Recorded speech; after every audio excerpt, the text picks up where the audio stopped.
इमाम अहले सुन्नत मुजद्दिद दीन मिल्लत परवाना शम्म रिसालत हज़रत सैयदना इमाम अहमद रज़ा फ़ाज़िल बरेलवी रहमतुल्लाह अलैह को अल्लाह ताला ने 100 से ज़्यादा उलूम अता फरमाए थे और आप उसमें महारत ताम्मा रखते थे, लेकिन आपने असल मैदान फतवा नवीसी का, फतवे का माना जो आजकल अवाम में है वो माना नहीं कि फलाने ने फलाने पे फतवा लगा दिया है, ये मसला नहीं, ये तो आजकल उसका मफहूम गलत लिया जाता है। फतवे का मतलब ये होता था कि कोई पेचीदा मसला आ जाए तो जो आलिम दीन कुरान और सुन्नत की रोशनी में उसे हल कर देता था उसे मुफ्ती कहा जाता था, कि वो अच्छे तरीके से उसको हल करके लोगों तक पहुंचाए तो उसको मुफ्ती कहते हैं। मैं आपको चंद फतवे आला हज़रत बरेलवी के सुनाता हूँ। किसी ने पूछा कि अल्लाह को अल्लाह मियाँ कह सकते हैं?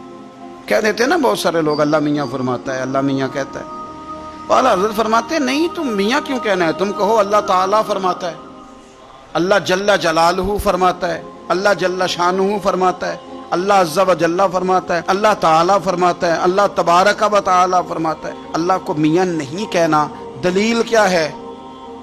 वो फरमाते हैं कि तुम लफ्ज़ मियाँ के जब माना तलाश करोगे तो दो माने इसके ठीक नहीं, एक ठीक है। तो जिस लफ्ज़ के दो माने दुरुस्त ना हो वो रब की ज़ात के लिए नहीं बोलना चाहिए। अल्लाह ताला के लिए वो लफ्ज़ इस्तेमाल करेंगे जो बड़ा शानों वाला होगा, जो बड़ा मकाम वाला होगा। अल्लाह तबारक व तआला ने चरिंद भी पैदा किए, परिंद भी पैदा किए, दरिंदे भी पैदा किए, लेकिन जब रब ने निस्बत बयान की तो पता क्या बयान की? ये जितने जानवर आपको गलियों में नज़र आते हैं पैदा तो सारे अल्लाह ने किए हैं ना, लेकिन रब ने जब निस्बत बयान की तो उसको समझें।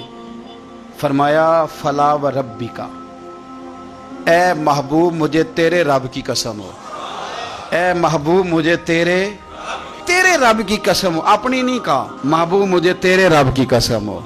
अब यहाँ जो ख़ास नफासत है और जो एक बेहतरीन मोहब्बत का नुक्ता है उसको समझे, महबूब मुझे तेरे रब की कसम हो। तो आला हज़रत फ़ाज़िल बरेलवी फरमाते हैं अल्लाह की तरफ जब निस्बत करनी है तो आला चीज़ की करनी है। ये ना कहो कि माज़अल्लाह जानवरों के रब, अल्लाह रब है, पर जब दुआ मांगो तो कहो ए इमाम हुसैन के रब, ए इमाम हसन के रब, ए मौला मुर्तज़ा के रब, ए सैयदा आयशा के रब, फिर तुम्हारा ये रंग हो।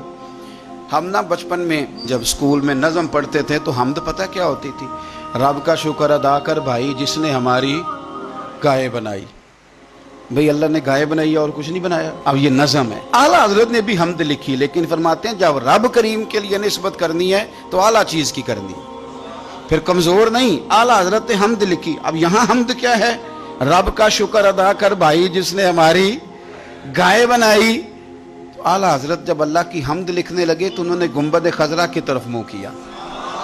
अब अल्लाह की हमद लिखते हैं, कहते हैं वही रब है जिसने तुझको हमतन करम बनाया और हमें भीख मांगने को तेरा आस्तान दिखाया, तुझे हमद है खुदाया, तुझे हमद है खुदाया। वही रब है जिसने तुझको, यानी ये नहीं कहा कि गाय की तरफ निस्बत करो, कहने लगे अल्लाह ने जो शायद सबसे शान वाली बनाई है वो मदीने वाले रसूल है, लिहाजा हम रब्बे मोहम्मद कहेंगे, हम रब्बे मुस्तफ़ा कहेंगे सल्लल्लाहु अलैहि। वही रब है जिसने तुझको हमतन करम बनाया, हमें भीख मांगने को तेरा आस्तान दिखाया, तुझे हमद है खुदाया, तुझे हमद है खुदा।